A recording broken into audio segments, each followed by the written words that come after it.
Mas será que a seleção natural pode favorecer pequenas mutações positivas e ajudá-las a se desenvolverem em novas espécies mais fortes?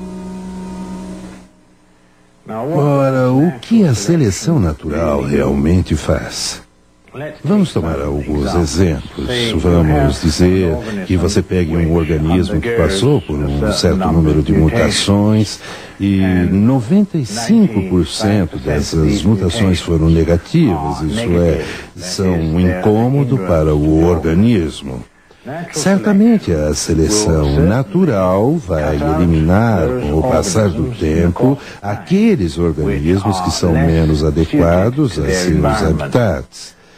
Se um homem contrai diabetes por perder algumas informações nos seus genes, até por mutação, então ele será menos capaz de competir com outras pessoas que são mais saudáveis, e o mesmo se aplica a todos no reino animal. Portanto, a mutação evita mesmo a deterioração dos espécimes, das espécies de um gênero. Ela restaura, estabilizando-os antes que prossigam para pior. Mas agora vamos ver por outro lado. Digamos que você consiga um organismo com uma mutação 1%, 2%, melhor que a média. Portanto, ele tem uma vantagem. Ora, se um organismo tiver um tipo de vantagem, digamos que ele comece a desenvolver um olho, por exemplo. Uma minhoca comece a desenvolver um olho. Isso é, uma minhoca não tem olhos. É claro, ela só tem um ponto preto. Mas se essa minhoca começa a desenvolver, digamos, uma retina e tudo isso, então esse organismo com órgãos incompletos que se resultaram de uma mutação positiva serão incômodos até atingirem sua perfeição. Portanto, o que a seleção natural e a mutação farão juntas é evitar um desvio da espécie morro abaixo, degenerando-se. Mas nunca irá se preocupar com uma espécie que comece a tomar um desvio morro acima, aperfeiçoando-se. Porque a seleção natural cuidará que, digamos, minhocas melhores sejam produzidas, mas não minhocas que sejam metade outro animal. Por exemplo, metade cobras ou metade anfíbios ou coisa parecida, porque eles estariam em desvantagem de acordo com a própria teoria de Darwin. Darwin achava que a seleção natural, a luta pela vida e a sobrevivência do mais forte causariam uma lenta, porém irresistível evolução de uma espécie a uma outra. De matérias sem vida para formas primitivas de vida. De formas primitivas a formas complicadas. De algas e amebas até chegarem a primatas e ao homem. Porém, Darwin estava definitivamente errado.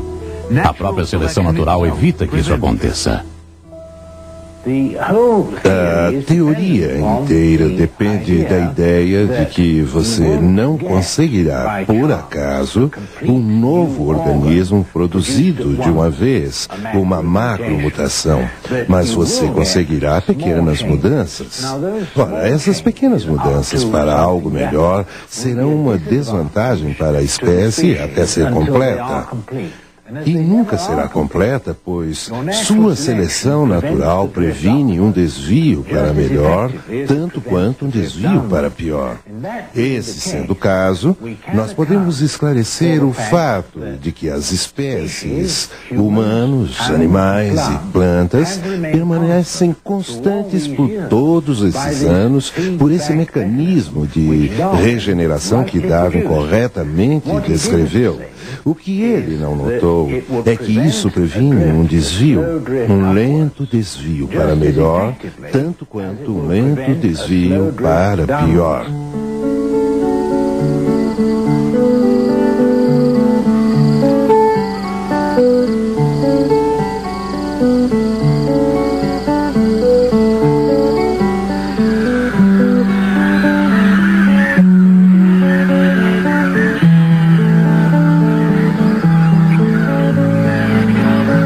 E Deus disse: produza a terra seres viventes conforme a sua espécie, animais domésticos, répteis e animais selvagens segundo a sua espécie. E assim se fez. E Deus fez os animais selvagens segundo a sua espécie, e os animais domésticos conforme a sua espécie, e todos os répteis da terra conforme a sua espécie.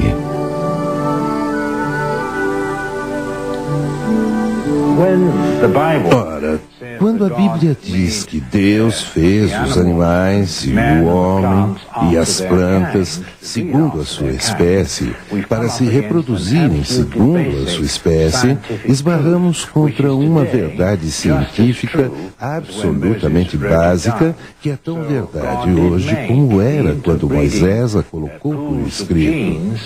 Então Deus fez mesmo as redes de reprodução de genes constantes. Você pode variar dentro dela, mas não por fora dela, como uma certa composição musical de Mozart. Por mutações de pontos, por mudanças de pontos, não pode ser transformada numa fuga de Bach, ou não pode ser mudada em uma sonata de Mozart. Ela permanece constante. E é isso mesmo que a Bíblia diz sobre as espécies e gêneros que Deus fez. As leis que já descobrimos as estabilizam dentro de suas próprias fronteiras com perfeita rigidez. Então vemos que as leis e descobertas da genética fornecem forte apoio à criação. É também importante notar que os fósseis concordam com esses achados. O fato é que Darwin até disse que as evidências dos fósseis talvez fossem a mais séria objeção à teoria da evolução.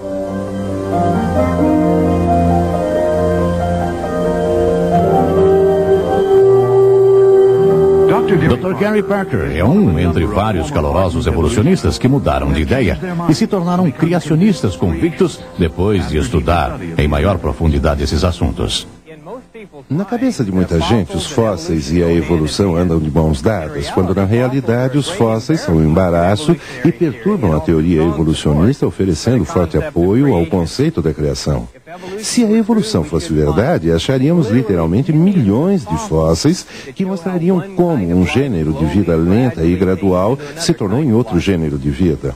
Mas os elos perdidos são o segredo do ofício, como se fosse da paleontologia.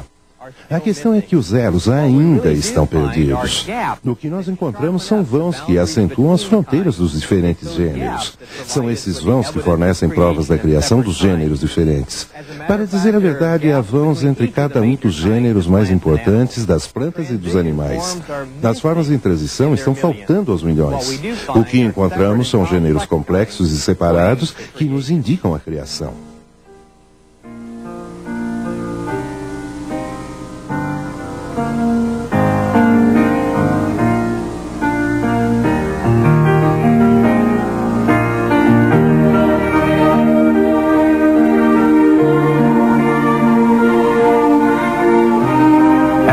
Darwin, no final de sua vida, ainda estava cheio de dúvidas e frustrado por suas próprias teorias, ainda curioso com as grandes questões da vida.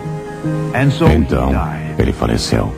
Finalmente, para encontrar seu Criador, aquele que disse: povoem-se as águas de enxames de seres viventes, e voem as aves sobre a terra, sob o firmamento dos céus. E Deus então criou os grandes animais marinhos e todos os seres viventes que rastejam, os quais povoavam as águas segundo a sua espécie. E todas as aves segundo a sua espécie. E viu Deus